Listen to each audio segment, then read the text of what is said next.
Hey dancers, welcome back to our channel. I'm Julie and I'm the owner and one of the instructors here at Broche Ballet, a ballet school just for adults in Denver, Colorado.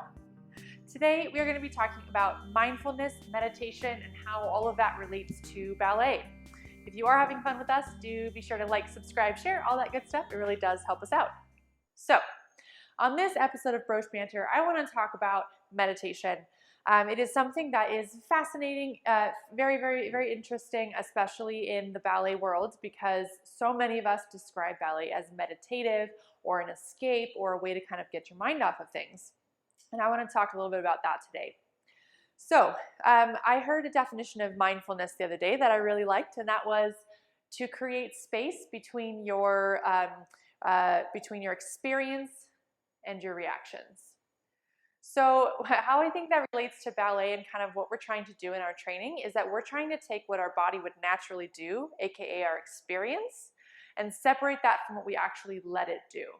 So we're trying to think about taking our mind, body connection and really trying to increase it so that we can say, all right, my body wants to turn in right here in this particular moment, and I'm going to intercept that, create space there so that I can insert instructions on how to do this the ballet way. So every time you're feeling your body starting to turn in or your legs starting to turn in, you really need to be able to inject your own instructions in there without just letting your body do it on its own. So, I got a question recently, which was, how do I make my face look nicer during ballet class? I always look crazy.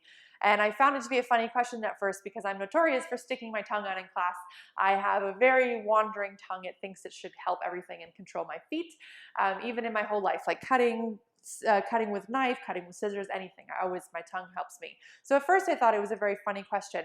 But then I started thinking about how that meditation quote that I was talking about applies to this. And I think it is a lot about learning about your awareness and your ability to direct your mind's eye to other things while your body is doing things that are very, very challenging for it.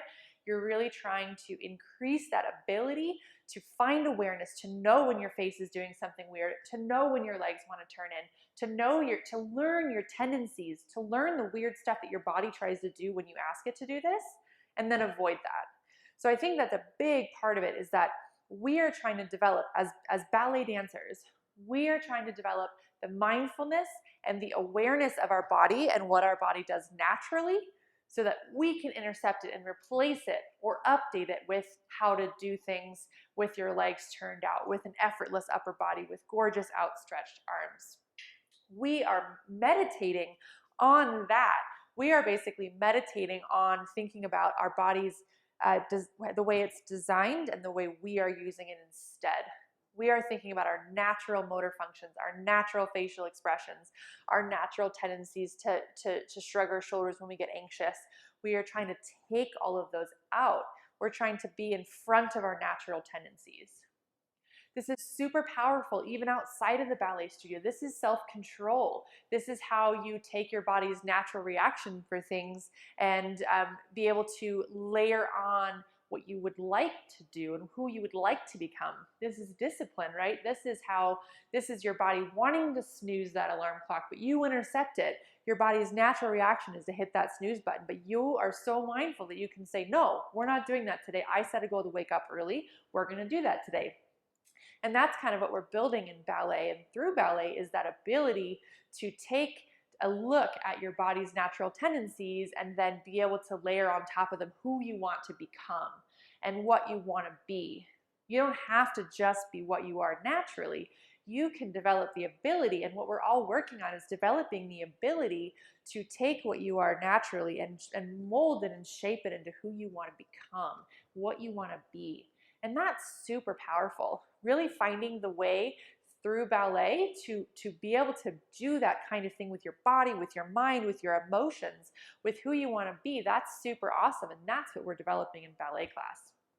So when we think about ballet being meditative and mindful and an escape from the day, that is awesome and exactly what we're trying to do. It is definitely a form of meditation where you're trying to take what you normally do and turn it into something else. And that is super cool and an awesome superpower that we have as ballet dancers. Well, I hope this was a fun little chat. Let me know in the comments below if you meditate in ballet class. I know the bar is my favorite part of class and really helps me recenter after a stressful day. Until next time, dancers, take care.